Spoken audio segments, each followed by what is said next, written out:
우리들에게 주신 하나님 말씀 함께 봅니다. 시편 133편 1절에서 3절의 말씀입니다. 이제 이 말씀 1, 2, 3절은 다 외우신 것 같아요. 어느 정도 우리 1절, 2절, 3절 함께 말씀 기도하는 마음으로 읽고 하나님 앞에 올려드리길 원합니다. 다 같이 시작. 형제가 연합하여 동거함이 어찌 그리 선하고 아름다운고, 머리에 있는 보배로운 기름이 수염골 아론의 수염에 흘러서 그 옷깃까지 내림 같고, 헐몬의 이슬이 시온의 산들에 내림 같도다. 거기서 여호와께서 복을 명하셨나니 곧 영생이로다. 아멘. 오늘 주님의 생명력을 가진 영성의 사람들 세 번째 시편 133편의 다윗의 고백의 그 말씀을 가지고 함께 은혜를 나누기를 원합니다. 지난 시간까지 다윗이 하나님의 법궤를 시온성으로 옮겨오는 모습을 우리는 말씀을 통해 보았습니다. 그리고 얼마나 기쁘고 감격스러운가를 우리가 느낄 수가 있었죠. 하나님의 말씀이 선포되는 법궤와 함께, 그 말씀의 중심과 함께 온 형제, 자매, 부모, 자녀, 성도들이 연합해서 함께하는 모습이 정말 아름답다고 그렇게 노래하는 다윗의 그 고백을 우리가 듣고, 우리도 지난 한 주간 주님과 함께 동행하며 주님과 함께 먹고 마시는 그러한 믿음의 걸음을 옮겨오신 줄로 믿습니다. 형제가 연합하여 동거함이 어찌 그리 선하고 아름다운가. 이 고백이 다윗만의 아름다운 고백이 아니라 우리들에게도 정말 깊이 고백되어지는, 그리고 그 은혜를 만끽하는 축복이 우리들의 삶 속에 펼쳐지기를 주님의 이름으로 부탁을 드립니다. 아멘. 네. 힘 좀 내세요. 왜 이렇게 힘이 없으세요? 네? 할렐루야. 네. 힘이 없을 수밖에 없죠. 코로나가 끝나기도 전에 지금 러시아는, 그 강대국인 러시아는 고래와 새우 싸움인 것 같은 느낌을 받을 정도로 우크라이나를 그렇게 침공을 하고, 오늘 아침 뉴스를 보니까 이제는 핵을 쓰겠다고까지 엄포를 놓고 있어요, 푸틴이. 이런 모습들을 보면 정말 마음이 아픕니다. 뭘 얻으려는지, 그걸 얻어서 이 지구촌에 어떠한 영향력을 주려는지는 모르겠지만, 그런데 결국은 믿음의 눈으로 보면 그것도 하나님의 뜻이 있다는 것을 우리는 믿음의 눈으로 바라봐야 될 줄로 믿습니다. 그리고 기도해야 되겠죠. 자, 힘냅시다. 믿음의 사람들이 점점 믿음이 막 위축되는 느낌을 받아요. 예수 그리스도를 믿는 사람들이 막 뭔가에 막 쫓기는 듯한 그런 삶을 사는 느낌을 받을 때가 있습니다. 하지만 성경의 하나님의 말씀은 결코 거짓되지 않습니다. 하나님은 하나님 스스로도 영광을 얻으시는 전능하신 분임을 믿습니다. 다윗은 형제의 연합의 아름다움을 고백한 이후에 2절 3절에서 그 형제의 동거함과 연합함이 얼마나 아름다운가 그 예를 2절과 3절에서 보배로운 기름이 대제사장의 아론의 머리에서부터 수염을 거쳐 옷깃까지 내리는 그 은혜의 풍성함을 얘기합니다. 그리고 그 다음 절 3절에 가서 뭐라고 얘기하냐면, 헐몬산에서 폭포수가 쏟아지고 거기서 풍겨나는 그 물방울로 그것이 이슬이 되어서 온 시온의 산들에 내린 것 같다 그랬습니다. 그렇게 아름다움을 표현한 거예요. 이 성령 하나님의 임재와 기름 부으심을 얘기하는 거죠. 오늘날 21세기에 아무리 강팍한 시대에 살아도 하나님의 성경의 말씀대로 살지 못하고 거짓된 모습이 진리인 것처럼 그렇게 어둠의 시대에도 여전히 하나님의 은혜의 손길은 있다라는 거죠. 여전히 하나님의 축복이 있고 하나님의 기름 부으심이 함께 한다는 겁니다. 믿음의 사람들에게 그 은총의 축복이 흘러서 모든 영혼들에게 적시기를 원하는 것이 하나님 아버지의 마음이라는 거죠. 그리고 하나님은 여기서 결론이 뭘 얘기하냐면, 다윗은 결론적으로 이렇게 얘기합니다. 거기서 여호와께서 복을 명하셨나니 곧 영생이라 그랬어요. 결론적으로 하나님께서 우리에게 복 주시기를 원하시는데 형제의 동고함과 그것을 바라보는 아름다움, 그 아름다움이 아론의 수염에서 흘러내리고 발끝까지 흘러내리는 그 아름다움의 극치를 얘기하고 풍성함을 얘기하는 거예요. 헐몬의 이슬이 시온산들에 내린 것 같다고 그렇게 은혜를 얘기하면서 결국 그 은혜의 복은 영생이라는 거죠. 영원한 생명이라는 거예요. 다윗은 왕에서부터 지도자 어린아이까지 여호와의 복이 임하는데 그 복은 영원한 생명을 누리는 행복이라는 거예요. 여러분, 이 땅에서는 아무리 행복을 누린다고 해도 영원하지 않아요. 그리고 우리가 만끽하는 행복은 작은 부분에 불과해요.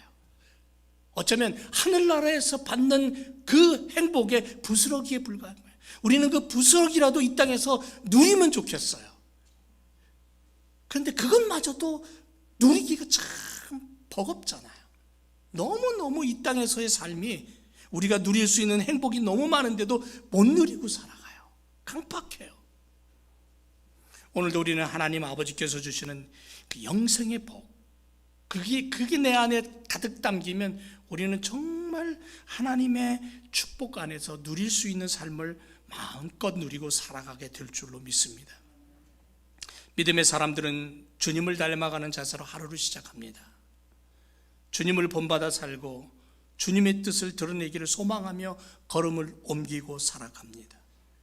주님이 가지셨던 영성을 내 안에 담고 그것을 나의 친구에게, 나의 이웃에게 나누어 주는 복음의 사람으로 살기를 다짐하는 거예요. 사랑하는 제일교회생들 여러분, 우리는 예수님의 생명력을 가진 구원의 사람들입니다. 예수님이 당신의 피를 흘려서 나를 구원하셨고 나를 하나님께로 인도하셨고 내가 하나님의 자녀 되게 하셨습니다. 그래서 오늘 우리가 살아가는 이 땅에서의 삶은 예수님을 닮는 삶이 되어야 돼요. 예수님이 가지신 그 영성을 담고 나도 예수님처럼 살아가는 모습을 가져야 된다는 거죠. 예수님의 영성이 어떤 부분이 있을까요? 많은 부분에서 우리는 예수님의 영성을 얘기할 수 있겠지만 예수님의 영성의 가장 최고는 뭐냐면 하나님 중심이었다는 거예요.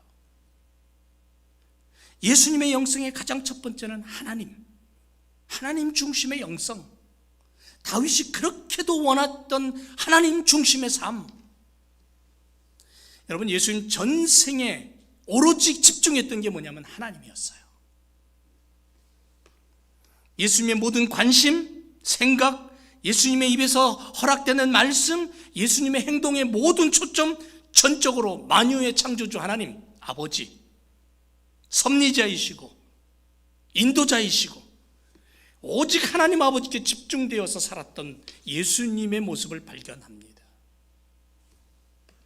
우리가 오늘 하루를 살아도 여러 가지 나의 주어진 일과 그 일을 이루기 위해서 또 새로운 일을 계획하면서 기도하면서 준비하는 모습이나 학생은 학교에서, 직장인은 직장에서, 사업가는 사업의 일터에서 여러 가지 많은 일들을 계획하고 그것을 펼쳐나가고 크게 풍성하게 이루기를 원합니다. 그러나 그 모든 생각과 삶의 행동의 중심에 하나님이 계시다는 거예요. 하나님 중심이 되어야 된다는 거죠. 다윗은 헐몬의 이슬이 내림 같다라고 고백했어요. 헐몬이라는 것은 이스라엘의 최고 지도자를 상징한다고 보면 돼요. 높은. 시온은 이스라엘의 모든 백성들을 상징한다고 보면 돼요. 그러니까 가장 높은 산에서 이슬이 내려서 백성들에게 낮은 산까지 메마른 땅까지 그 이슬이 내려서 적시고 그 작은 풀까지도 자라게 하듯이 높은 곳에서 백성들에 이르기까지 하나님의 은총이 내려서 적시는 거예요. 그래서 다윗은 그 하나님의 은혜를 생각하면서 가장 중심에 하나님의 법궤를 두기를 원했던 거예요. 이건 하나님 중심의 신앙이에요. 이스라엘의 영적인 삶과 육신의 생활 속에 가장 중심에 뭐가 자리 잡아야 되냐면 하나님의 말씀이었어요. 광야 40년 동안 200만이나 되는 그 엄청난 사람들이 움직일 때 그 중심에는 성막이 있었고, 그 성막의 중심에는 하나님의 법궤가 있었어요. 하나님 중심의 삶. 예수님의 영성은 어디서부터 시작되냐면 하나님 중심의 영성에서 시작됐다는 거죠. 어둠이 깔린 한밤중에 조용히 찾아와서 우리들을 적시는 하나님의 은혜를 우리가 누려야 돼요. 십자가의 주님은 가장 고통스러운 시간과 죽음 시간 앞에, 그 죽음의 시간 앞에 성령 하나님이 찾아오셔서 하나님 아버지의 가장 크고 놀라운 꿈을 다시금 확인시켜 주면서 하나님 아버지가 내리는 그 은혜의 이슬에 젖었어요. 보세요. 겟세마네 동산에서 밤이 맞도록 기도하셨어요. 밤을 지새며 기도하시던 예수님은 이슬에 온몸이 젖었어요. 그리고 그 밤 이슬에 온몸이 젖을 때에 예수님의 기도는 어디까지 갔냐면 내 뜻이 아닌 아버지의 뜻, 철저하게 하나님 중심에 서서 그 밤에 기도하셨어요. 십자가 지시기 전에 땀방울이 떨어지는 핏방울처럼 간절함 속에 하나님의 중심 안에서 온몸이 이슬에 젖듯이 예수님의 영혼이 하나님의 이슬에, 하나님의 축복의 이슬에 젖었던 밤이었어요. 그리고 그 밤이 지나자 예수님은 십자가를 지셨어요.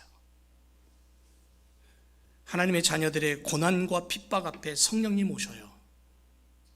그리고 우리들의 심령에 은혜의 이슬을 내리셔서 적셔주셔요. 그 이슬은 하나님 아버지께서 내리는 동고함이라는 확신이에요. 세상을 이길 수 있는 믿음의 능력을 주신다는 약속이에요. 내 뿌리는 물로 뻗어나가고 내 가지는 밤이 맞다로 이슬에 젖습니다라고 욥은 29장에서 고백해요. 자기가 얼마나 행복한 삶을 살았는가, 얼마나 은혜의 삶을 살았는가 고백합니다. 하나님의 이슬 같은 은혜에 젖고 그 은혜를 나누고 살았고 누리며 살았다고. 욥은 하나님 중심의 신앙이었어요. 팬데믹이라는 길고 긴 어둠의 길을 우리가 지날 때에 주님이 내려주시는 성령의 담비를 우리는 우리의 심령에 느껴요. 하나님은 우리의 심령 속에, 우리의 삶 속에 하나님의 은혜의 담비로 채워주셨어요. 우리들의 영혼과 삶의 시간들 가끔 밤이 찾아오죠. 가장 은혜로운 때가 언젠가? 당신의 삶 속에 가장 은혜로운 때가 언젠가라고 묻는다면 고난과 환난 중에 있을 때라고 얘기할 수 있어야 되는 거예요. 왜냐하면 순조로운 때보다 역경했다가 더 큰 은혜를 맛볼 수 있는 시간이 되기 때문에.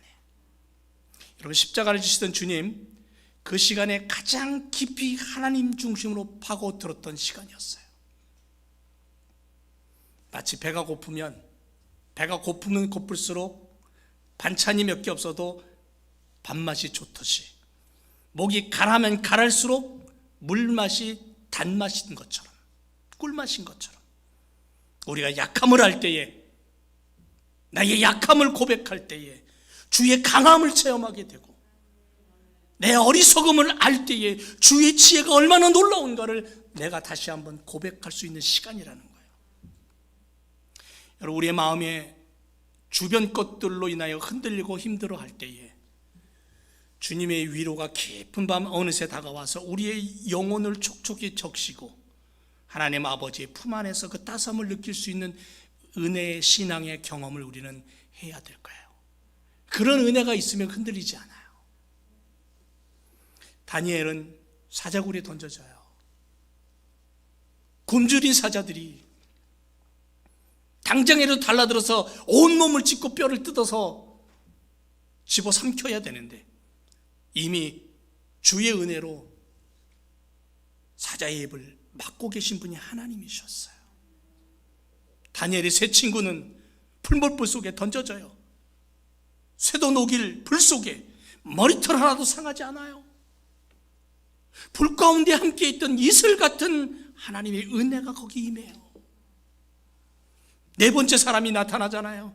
그 네 번째 사람이 구약에 나타난 주님이라고 우리는 믿고 있잖아요. 이것이 임마누엘의 사랑 아닌가요? 욥은 심한 고난을 당합니다. 자녀들이 모두 죽어버려. 한순간에 아내도 떠나버려요. 자신은 죽음의 병에 걸려서 얼마나 고통스러우면 기와적으로 온몸을 긁으면서 고통스러워해요. 죽음의 병이 걸려 있어요. 그러나 그는 하나님을 원망하지 않아요. 더 깊은 신앙 속으로 들어가요. 여호와를 바라봐요. 하나님 중심에서 하나님을 의지하고 하나님 앞에 자기의 모든 것을 맡겨요. 사도 바울 보세요. 고린도에서 두려워 떨었어요. 사도행전 18장에 보니까 그 위대한 사도 바울도 두려움에 떨었어요. 근데 그때 주님이 찾아오셔서 만나 주셔요. 위로해 주셔요. 주님이 위로해 주심과 소망 주심과 용기 주심을 얻고 이 바울은 예수 그리스도 안에 거하는 강력한 믿음의 힘을 얻어요. 그리고 일어나서 복음의 사역자가 돼요. 더 큰 능력의 사람이 돼요. 사랑하는 교회 성도 여러분, 우리에게 무슨 시험이나 환난이 닥쳐온다 할지라도 그것으로 인하여서 우리가 의기소침해서는 안 돼요. 도리어 하나님을 만날 수 있는 기회다라는 그러한 사인으로 우리가 바라보면서 조용히 그분 앞에 엎드려 하나님의 음성에 귀를 기울여야 돼요. 하나님 중심의 영성을 내 안에 담아야 된다는 거예요. 여러분, 지금 지구촌을 보세요. 온 지구촌이 소란스러워요. 요란해요. 냄비 속에서 끓는 된장찌개처럼 바글바글해요. 이러한 시대 앞에 우리는 조용히 우리에게 다가오셔서 말씀하시는 이슬 같은 주의 음성 앞에 귀를 기울이고 하나님의 은혜를 우리 안에 담아야 될 시간인 줄로 믿습니다. 가장 고통의 시간 앞에 들려오는 전능자의 음성을 깨닫고 그리고 감사가 넘치는 삶, 고난의 시간, 어둠의 긴 터널을 지날 때 우리는 하나님을 붙잡고 하나님 중심으로 숨쉬는 믿음의 삶, 하나님의 자녀된 모습. 여러분, 밤에 이슬은 내려와 대지를 적셔요. 특히 이 팔레스타인 지역에는 너무너무 뜨거운, 낮에는 뜨거워서 아무것도 없어요.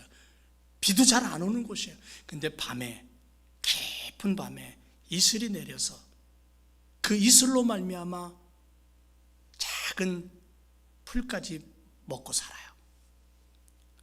성도들에게 하나님 중심의 영성을 가지게 되면 한밤중에 소리 없이 다가오는 이슬 같은 은혜가 우리의 삶 가운데 풍성하게 될 줄로 믿습니다. 기독교가 뭐예요? 예수 그리스도의 지속적이고 심오한 하나님과의 교제예요. 기독교가 뭡니까? 깊고 깊은 하나님을 체험하는 것이 기독교예요. 이것이 우리 신앙의 핵심이에요. 생명이에요.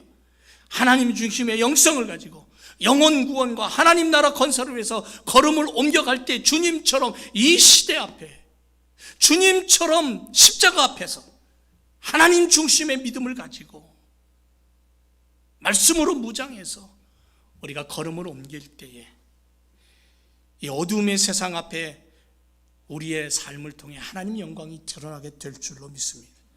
그리고 다윗처럼 행복감에 젖어서 노래하는 인생이 될 줄로 믿습니다. 여러분, 믿음의 사람들이 노래해야 돼요. 내 잘난 인생을 노래하라는 게 아니라 내 인생을 통해 하나님이 주신 그 은혜와 그 손길을 노래하라는 거예요. 고백하라는 거죠. 예수님은 십자가를 지시는 그 순간까지, 아니 부활하셔서 다시 오마 약속하시는 그 약속 깊은 곳에는 하나님 중심이었다는 거예요. 아버지 하나님, 아버지의 영성을 가지고 하나님 중심의 신앙으로 우리에게 비춰졌다는 거죠. 또 하나, 예수님의 영성이 뭐냐면 끝없이 자신을 비우는 영성이었어요. 철저하게 하나님 중심의 영성의 삶을 살았던 그분은 끝없이 스스로를 비우셨어요. 그래서 예수님의 영성을 뭐라고 얘기하냐면요, 비움의 영성이라고 얘기해요. 낮아짐의 영성, 겸손의 영성, 이런 말로 얘기하죠. 겸손이 뭡니까? 모든 종류의 교만 그리고 오만한 마음을 다 버리고 하나님과 사람들 앞에서 자신을 끝없이 낮추는 태도예요. 겸손이 뭐예요? 자기 밖의 모든 사람들과 자기 밖의 모든 대상들을 지극히 리스펙트하는 거예요. 존중하는 거예요. 예수님은 하나님과 모든 사람들 앞에서 뿐 아니라 모든 피조물 앞에서 당신 스스로를 낮추었어요. 그리고 그들을 존중했어요. 하늘의 권능과 하늘의 영광을 가지신 능력 있는 그분이, 하나님이셨던 그분이, 인간의 육신을 입고 이 땅에 오셔서 인간이 되신 그분이 십자가 지시기까지 모진 고문과 피를 흘리고 고통 속에서 절망하시던 그분이 낮고 또 낮아지셔서 우리를 높이셨다는 거예요. 여러분, 낮추셨다라는 말은 예수님 스스로 비우셨다라는 의미예요. 비움의 영성이 예수님이라는 거죠. 빌립보서 2장에 보면 이렇게 얘기합니다. 그는 근본 하나님의 본체시나 그랬습니다. 하나님과 동등된 분이라는 거죠. 삼위일체 하나님이셨어요. 그런데 하나님과 동등됨을 취하지 않고 자기를 비워서 종의 형체를 가졌고 사람과 같이 되었다 그랬어요. 8절에 보니까 사람의 모양으로 나타나셨으며 자기를 낮추시고 죽기까지 복종하셨으니 곧 십자가의 죽으심이라고 그렇게 말합니다. 예수님의 사역은 비움의 사역의 시작이에요. 철저하게 자기를 비우신 예수님. 이 세상 어디에도 이보다 더 비움을 실천하신 분은 없어요. 예수님이 자신을 비우셔서 우리를 담아요. 우리가 나를 비우는 것이 기독교의 영성의 아주 중요한 부분이라는 거예요. 주님처럼 비움의 영성을 가지고 이 땅을 살아갈 때에 내가 진정한 그리스도인의 모습을 갖게 되고 내가 진정한 하나님과 아들의 모습으로 살아갈 수 있는 거예요. 빌립보서 2장 7절에서 비운다라는 단어가 나오는데 예수님 비웠다 그랬어요. 오히려 자기를 비워 종의 형체를 가졌다 그랬어요. 여기서 비운다라는 단어를 원어에 가서 찾아보니까 여러 가지 뜻이 있지만 이런 뜻이 있어요. 영향력을 없게 하다라는 뜻이 있었어요. 예수님이 자신을 비운다는 말은 사역의 모든 현장에서 자신의 영향력을 없게 하셨다는 거예요. 무슨 뜻입니까? 예수님은 자기의 소유권을 버렸고 자기를 텅 빈 상태로 만들었고 자신을 철저하게 겸손하게 낮추셨어요. 그리고 하나님 아버지의 뜻과 하나님 아버지의 꿈을 향해 걸어가셨어요. 예수님은 처음부터 끝까지 변함없이 비우는 영성으로 일관하셨던 삶을 사셨고 우리에게 그걸 보여주셨어요. 그리고 우리가 살아가는 이 시대 앞에 주님의 영성을 소유하고 너희도 그렇게 살아가라고 말씀하는 거예요. 다윗은 헐몬의 이슬이 시온의 내림 같다고 고백했죠. 그 의미가 바로 주님의 낮아짐의 모습을 얘기하는 거예요. 우리 가운데 은밀한 중에 다가오는 이슬처럼, 그리고 그 이슬에 젖는 것처럼 주님의 비움의 영성으로 우리가 젖어서 우리 안에 비움이, 죄악과 어두움과 더러움의 그것이 사라져서 비워지고 거기에 주님의 은혜와 하나님의 성령으로 채워지는 거예요.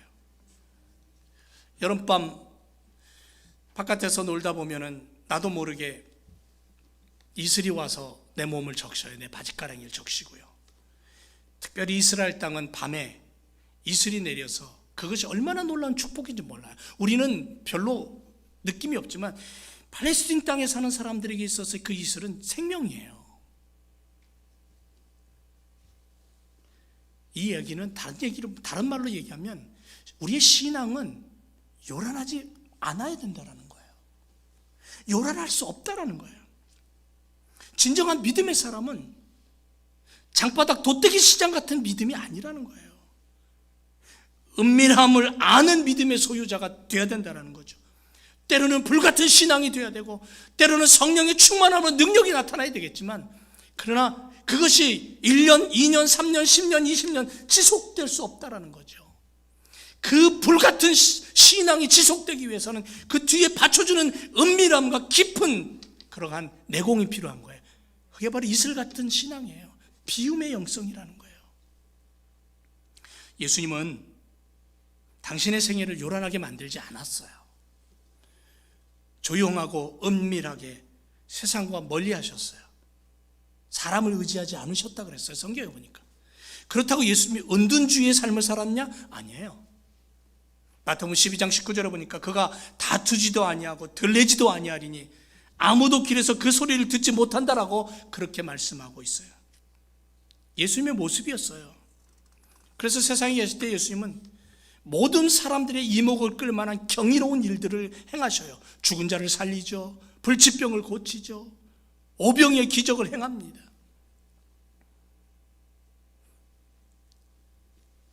그런데 예수님은 그 다음에 뭐라고 말씀하시냐면, 야, 소문내지 마라, 그렇게 경계하셔요.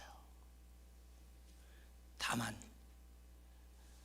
모세의 말씀에 이야기한 대로 하나님 앞에 가서 예물 드려, 그러면 돼. 이게 예수님의 말씀이었어요. 여러분, 이사야 선지자는 53장에서 우리 주님을 이렇게 표현합니다. 그는 주 앞에서 자라나는 연한 순 같고 마른 땅에서 나온 줄기 같아서 고운 모양도 없고 풍채도 없은즉 우리의 보기에 흠모할 만한 아름다운 것이 없다. 그가 찔림은 우리의 허물을 인함이고 그가 상함은 우리의 죄악을 인함이라. 그가 징계를 받음으로 우리가 평화를 누리고 그가 채찍에 맞음으로 우리가 나음을 입었다. 8절에 가서 그가 곤욕과 신문을 당하고 끌려갔으니 그 세대 중에 누가 생각하기를 그가 산자의 땅에서 끊어지면 마땅히 형벌 받을 내 백성의 허물을 인함이라 하리요 그랬어요. 연한 순 같은 주님, 마른 땅에서 나온 줄기 같은 주님, 고운 모양도 없고 풍채도 없고 흠모할 만한 아름다운 것도 없는 주님. 그런데 주님이 찔림은 우리의 허물 때문, 그의 상함은 우리의 죄악 때문, 그가 징계를 받음으로 우리는 평화를 누리고 채찍에 맞음으로 우리가 고침을 받았다고 성경은 우리에게 분명하게 얘기해요. 예수님께서 신문당하고 끌려가고 이 땅에서 끊어지고 형벌받으면 우리의 허물 때문. 주님은 정말 아무것도 보여줄 것이 없는, 드러낼 것 없는 분이었어요. 그렇게 아무것도 없는 분, 텅 빈 공허 속 깊은 어둠 속으로 주님은 당신 스스로를 낮추고 또 낮추고 가장 밑바닥까지 낮추신 예수님, 그리고 거기서 나를 끌어안고 내 영혼을 끌어안고 우리를 끌어안고 우리에게 용서와 구원을 주시고 생명을 주시고 하나님 자녀 삼아 주시고 우리를 다시 일으켜 세우신 분이 주님이셔요. 가장 고요함 속에 임재하는 하나님의 은혜를 누리고 가장 깊은 어둠 속에서 그 어둠도 아랑곳하지 않고 당신의 자녀들에게 사랑의 손길로 적시는 하나님의 은밀함을 우리는 오늘도 느껴야 되는 거예요. 붙잡아야 되는 거예요. 그래서 우리는 은밀한 하나님을 좀 배울 필요가 있습니다. 은밀한 중에 다가오시는 주님. 마태복음 6장 4절에 내 구지함이 은밀하게 하라. 은밀한 중에 보시는 내 아버지가 갚아주신다 그랬어요. 여러분, 하나님의 힘이 얼마나 위대한 줄 아세요? 1월 성신 천체 운행과 아래로 곤충 초목의 변화까지 하나님의 손길이 없으면 안 돼요. 욥기 26장 7절에 보면 북편 하늘을 허공에 펴시고 땅의 공간을 다시며, 하나님이 욥에게 38장 31절에서 이렇게 말합니다. 야, 네가 묘성을 한데 묶어 놓을 수 있겠니? 야, 네가 계절마다 제때에 별을 이끌어 낼 수 있으며 곰자를 인도할 수 있냐?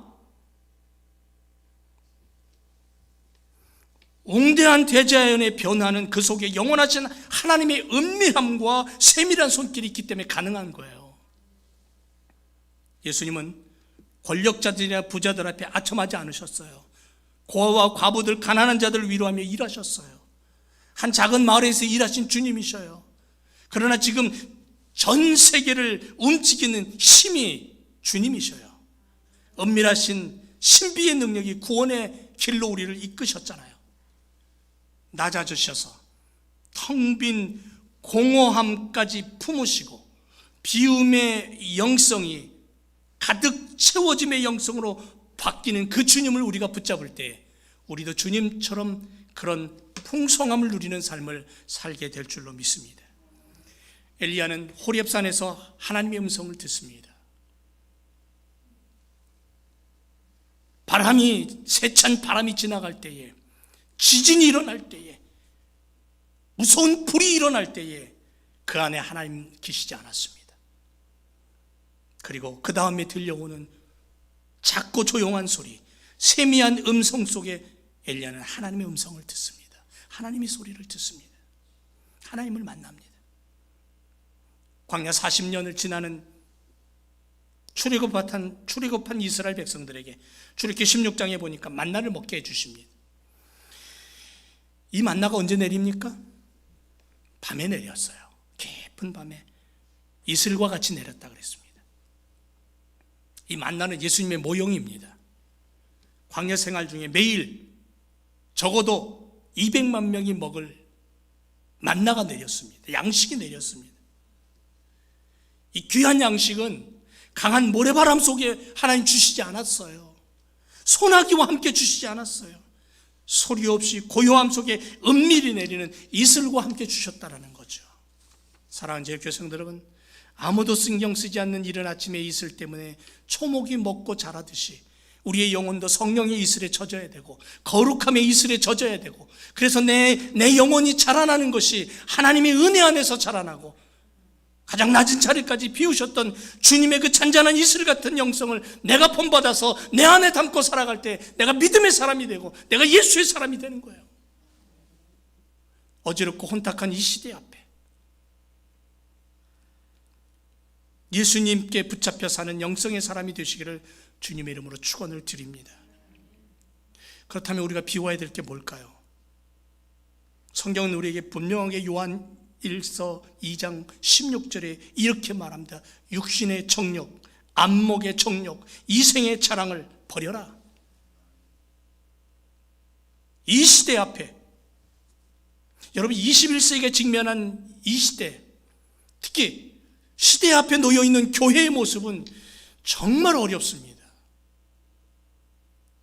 우리 느끼지도 못하게 죄악 속에 빠져서 살고요, 풍요 속에 빠져서 살고요, 하나님의 말씀을 늘 본다고 하면서도 그 말씀이 이 시대에 어떻게 비추는지 깨닫지 못하고 살아갈 때가 너무도 많습니다. 연일 다가오는 전쟁의 아픔, 코로나 아직도 끝나지 않은 이 지구촌 한쪽에서는 끊임없이 독재자의 형편으로 고통당하는 인생들, 병들어가는 지구촌, 이상기온, 자연재해, 이 시대 앞에 우리가 하나님 앞에 서서 무엇을 해야 될까요? 세상의 욕심과 세상의 기준과 세상의 정욕과 나의 야망과 철저한 개인주의와 이기적인 모습과 부정적인 생각과 태도, 이 모든 것들은 주님으로부터 온 게 아니고 성경의 하나님이 원하시는 게 아니라는 거죠. 그렇다면 우리는 어떻게 해야 될까요? 깨어 기도하며 이런 것들로부터 나를 지키고 주님이 가지신 그 영성을 담고 주님 말씀대로 살아가는 그러한 작은 예수로 오늘 내 자리에서 그런 삶을 살아야 될 줄로 믿습니다. 여러분, 지구촌의 위대한 사람이 되라는 얘기가 아니에요. 내가 지키고 매일매일 걷는 그 자리에서 예수로 살자는 거예요. 예수님의 영성을 가지고 예수님처럼 살자는 거예요. 예수님처럼 생각하고 예수님처럼 기도하고, 이 시대의 끝이 어디일지 모르지만 하나님의 말씀의 뜻이 이루어지기를 소망하면서 믿음으로 살자는 거죠. 사랑하는 제일교회 성도 여러분, 저와 여러분이 다시 한번 다짐해야 될 게 뭐냐면 짝퉁 영성 갖지 말자는 거예요. 모조품 영성으로 살지 말자는 거예요. 내 자신의 기준과 내 자신의 틀에 박혀서 이것이 믿음이다라고 착각하지 말자는 거죠.